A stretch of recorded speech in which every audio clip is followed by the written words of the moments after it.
30 ఏళ్ల షరీన్ ఫాతిమా జీవితం 30 ఏళ్లకే ముగిసిపోయింది. కానీ ఫాతిమా మృతితో ఒకరు కాదు ఇద్దరు కాదు 7గురు పిల్లలు అనాథలయ్యారు. వీరిలో 6గురు ఆడపిల్లలైతే ఒక మగపిల్లాడు ఉన్నాడు. వాళ్ళంతా అమ్మ అంటూ తల్లి మృతదేహం చుట్టూ చేరి ఏడుస్తుంటే స్థానికులు కన్నీటి పర్యంతమయ్యారు. వారందరినీ ఇప్పుడు ఎవరు పెంచి పెద్ద చేస్తారనేదే ప్రశ్నార్థకంగా మారింది. ఫాతిమా ట్రాజడీ లైఫ్ స్టోరీలో పిల్లలే బాధితులయ్యారు. హైదరాబాద్ పోలీసులు ఛేదించిన ఈ మిస్టరీ ఏంటో చూద్దాం. హైదరాబాద్ ఫలక్నుమా ముస్తఫా నగర్లో ఓ ఇంటిని అద్దెకు తీసుకుని ఉంటోంది 30 ఏళ్ల ఫాతిమా. ఆమె మొదటి భర్త ఫాతిమాకు విడాకులు ఇచ్చాడు. దీంతో ఫాతిమా రెండో పెళ్లి చేసుకుంది. ఇక ఆమె భర్త నదీంతో జీవితం బాగానే సాగేది. 7గురు పిల్లలు కలిగిన తర్వాత ఏడాది క్రితం అనారోగ్యంతో నదీం చనిపోయాడు. దీంతో వారి బాధ్యత అంతా ఫాతిమా మీద పడింది. ఆమెకు పాటలు పాడడం వచ్చు. ఇక పిల్లల కోసం ఫంక్షన్స్లో పాటలు పాడడం, డ్యాన్స్ చేస్తూ జీవనం సాగించేది. ఆ సమయంలో 2019 నవంబర్ నెలలో రాత్రి సమయంలో ఫాతిమా జీవితంలో పెను మార్పు జరిగింది. ఫంక్షన్లో డ్యాన్స్ ముగిసిన తర్వాత ఇంటికి వెళ్లేందుకు ఓలా క్యాబ్ను బుక్ చేసుకుంది ఫాతిమా. ఆ క్యాబ్ డ్రైవర్ పేరు మహమ్మద్ అఫ్సర్. తమ ఇంటి దగ్గర దించాలని ఆమె కోరింది. ఇంత చీకట్లో ఎక్కడి నుంచి వస్తున్నారు మేడం అంటూ మాటలు కలిపాడు. తన గురించి చెప్పగా అఫ్సర్ ఆ తర్వాత ఆమెకు మంచి మాటలు చెప్పుకొచ్చాడు. నీ కష్టాలకు తోడుగా ఉంటాను, ఏదైనా అవసరమైతే ఫోన్ చేయమని తన నంబర్ కూడా ఇచ్చాడు. ఆ తర్వాత ఫాతిమా కూడా తన నంబర్ను అతనికి ఇచ్చింది. మొదటిసారిగా ఫోన్ చేసిన అఫ్సర్ ఆమె అందాన్ని చూసి బుట్టలోకి దించాడు. ఇక ఒంటరి మహిళ కావడంతో అఫ్సర్ మాటలకు పడిపోయింది. మొదట స్నేహం కాస్త అక్రమ బంధానికి దారితీసింది. అంతేకాదు ఆమె డ్యాన్సులు చేస్తూ రాత్రి 11 గంటల తర్వాత ఫంక్షన్స్ నుంచి బయటకు వచ్చేది. ఎంత దూరమైనా ఫాతిమాను తన కారులో తీసుకువచ్చి ఇంటి దగ్గర దించేవాడు. ఇక ఆ తర్వాత ఎక్కువ సార్లు ఫాతిమాతో ఇంట్లోనే గడిపేవాడు. ఇద్దరూ కూడా బీర్లు తాగి ఎంజాయ్ చేసేవారు. ఇలా ఏడాది పాటు వారి బంధం కొనసాగింది. అయితే తనను పెళ్లి చేసుకోవాలి అని, ఇంకా ఎన్నాళ్లు తనతో గడుపుతావని ఫాతిమా నిలదీసింది. నువ్వు డ్యాన్సులు మానేస్తే పెళ్లి చేసుకుంటానని చెప్పాడు అఫ్సర్. అందుకు ఫాతిమా ఒప్పుకోలేదు. నాకు ఇప్పుడిప్పుడే అవకాశాలు వస్తున్నాయి, నాకు 7గురు పిల్లలున్నారు, వాళ్ళ చదువులకు డబ్బులు కావాలి, నేను డాన్సర్గా కొనసాగుతానని చెప్పింది ఫాతిమా. నువ్వు ఫంక్షన్స్లో డ్యాన్సులు చేస్తుంటే నాకు చెప్పుకోవడానికి బాగుండదు, బంధువుల్లో చులకనగా ఉంటుంది, నువ్వు మానేయాలని చెప్పాడు. అలా చేస్తే నా పిల్లలందరూ కూడా రోడ్డున పడతారు, వారి భవిష్యత్తు మీద నాకు భయంగా ఉందని చెప్పింది. ఇలా కొన్నాళ్ల పాటు చర్చించుకున్నా ఆ తర్వాత ప్రతిరోజు ఇదే విషయంపై ఫాతిమా అఫ్సర్ గొడవ పడేవారు. ఈ క్రమంలోనే ఫాతిమా మరో వ్యక్తితో చనువుగా ఉంటుందని అనుమానించాడు అఫ్సర్. ఈ విషయంపై కూడా నిలదీశాడు. అందంగా ఉండే ఫాతిమా తనకు దూరం అవుతుందని భయపడ్డాడు. కానీ తనకు ఎవరితో ఎలాంటి సంబంధం లేదని చెప్పింది. నీకు అనుమానం ఉంటే పెళ్లి చేసుకోవాలని కోరింది. అయినా దాట వేసుకుంటూ వచ్చాడు అఫ్సర్. ముస్తఫా నగర్లోని వారి ఇంట్లోనే ఇద్దరు గడిపేవారు. కలిసి ఉంటూనే ఇద్దరు గొడవ పెట్టుకునేవారు. పెళ్లి చేసుకోవాలని ఫాతిమా ఒత్తిడి చేసిన అఫ్సర్ పట్టించుకోలేదు. పైగా ఇంటికి వచ్చి తనతోనే ఉంటున్నాడు, తనతోనే గొడవ పడుతూ కొడుతున్నాడు. దీంతో అతనిపై చిత్రనక పోలీస్ స్టేషన్లో కేసు పెట్టింది ఫాతిమా.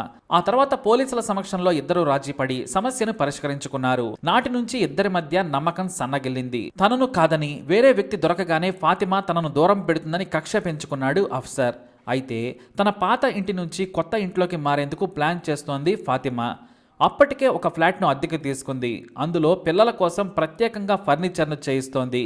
మొత్తం రెడీ అయ్యాక అందులోకి షిఫ్ట్ అవ్వాలని భావించింది ఫాతిమా. ఈ ఏర్పాట్లలో ఉండగానే నవంబర్ 7, 2021న మహమ్మద్ ప్రైడ్ ఫంక్షన్ హాల్లో ఒక వేడుక జరిగింది. అందులో ఫాతిమా పాటలు పాడి డ్యాన్సులు చేసింది. ఆ తర్వాత రాత్రి 12:30 ఫోన్ చేసి తనను ఇంటికి తీసుకెళ్లాలని ఆఫీసర్ను కోరింది ఫాతిమా. ఆ తర్వాత కొద్దిసేపటికి ఫంక్షన్ హాల్ దగ్గరకు వచ్చాడు అఫ్సర్. ఫాతిమను పిక్ చేసుకున్నాడు. మరో చోట అఫ్సర్ ఫ్రెండ్ నహీద్ కూడా వారి కార్ ఎక్కాడు. ఇక ఇంటికి వెళ్లే దారిలో బీర్లు కొన్నారు. పార్టీ చేసుకుందామని ఫాతిమా కొత్తగా తీసుకున్న ఫ్లాట్ కు ముగ్గురు వెళ్లారు. అక్కడ బీర్లు తాగిన తరువాత మరోసారి పెళ్లి గురించి ప్రస్తావన రావడంతో ఇద్దరి మధ్య గొడవ పెరిగింది. అంతేకాదు నీ కొత్త బాయ్ ఫ్రెండ్ ఎవరో చెప్పాలని నిలదీశాడు అఫ్సర్. నాకు ఎవరితో అక్రమ సంబంధం లేదు, నువ్వే నన్ను పెళ్లి చేసుకోవాల్సి వస్తుందని డ్రామాలాడుతున్నావని ఫైర్ అయ్యింది. మద్యం మత్తులో కోపాన్ని ఆపుకోలేక ఫాతిమా గొంతు నులిమాడు అఫ్సర్. ఆ తర్వాత ఆమె స్పృహ కోల్పోయి కొన ఊపిరితో కొట్టుమిట్టాడుతూ ఉండగా అంతటితో ఊరుకోకుండా పక్కనే ఉన్న చున్నీ తీసుకొని నహీద్తో కలిసి ఫాతిమా గొంతుకు బిగించి చంపేశాడు అఫ్సర్. ఫాతిమా చనిపోయిందని తెలియగానే ఆమె ఫోన్ తీసుకుని ఇద్దరు పారిపోయారు. ఇక రాత్రి సమయమైనా ఫాతిమా ఇంటికి రాలేదు. ఆ మరుసటి రోజు ఉదయాన్నే ఫాతిమా తల్లి కొత్త ఇంటికి వెళ్లి చూడగా ఇంట్లో శవమై ఉంది ఫాతిమా. వెంటనే దగ్గరలోని బంధువులను పిలిచి పోలీసులకు ఫిర్యాదు చేసింది. గొంతుపై గాయాన్ని చూసి ఉరివేసి చంపారని గుర్తించారు పోలీసులు. హత్య కేసుగా నమోదు చేసి విచారణ జరిపారు. ఫాతిమాతో ప్రతిరోజు ఇంట్లో గడిపే అఫ్సర్ పైనే అనుమానం వ్యక్తం చేశారు కుటుంబ సభ్యులు. హత్య చేసి హాయిగా చెంచల్గూడ ప్రాంతంలో ఉన్న ఇంట్లో సేద తీరుతున్నాడు అఫ్సర్. ఆ తర్వాత అక్కడున్న అతన్ని పోలీసులు అరెస్టు చేశారు. పెళ్లితో పాటుగా మరో వ్యక్తితో ఉన్న అక్రమ బంధం కారణంగానే కోపంలో చంపేశానని ఒప్పుకున్నాడు అఫ్సర్.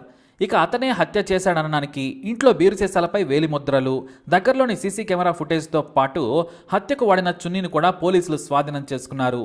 నిందితుడి దగ్గరే ఫాతిమా ఫోన్ను కూడా పోలీసులు గుర్తించి రికవరీ చేశారు.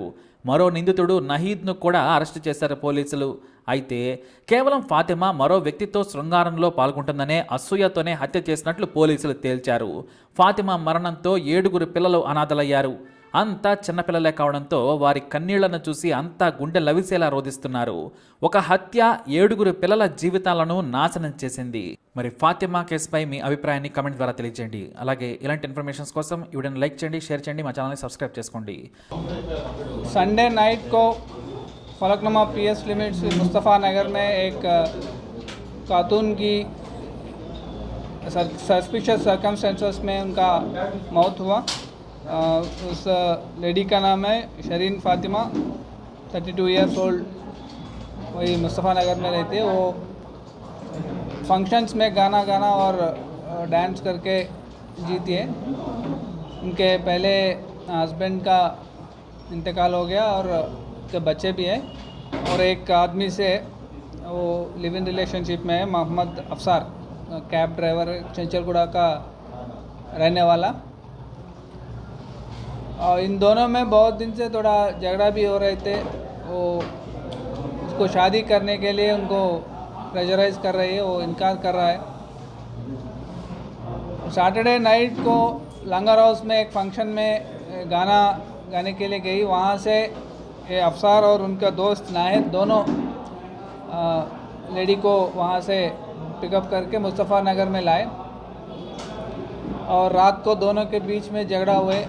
इनका मेन एक है कि वो लड़की को वो गाना और नाचना वो छोड़ने का इनका इरादा है, नहीं, लेकिन वो मना कर दी।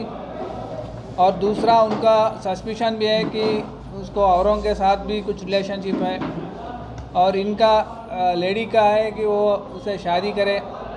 तो इसमें डिफरेंसेस आए इनके बीच में। और उस दिन रात को वो पी के शराब की नशे में उनको गला दबा के पहले बेहोश हो गए। उसके बाद उसको फ्रेंड है जो दोस्त बाहर नाहिद है, उनको भी बुला के और उसकी चुन्नी से गले में डाल के उसको कत्ल किया। इसमें दोनों को गिरफ्तार किए और अभी अदालत में पेश करेंगे।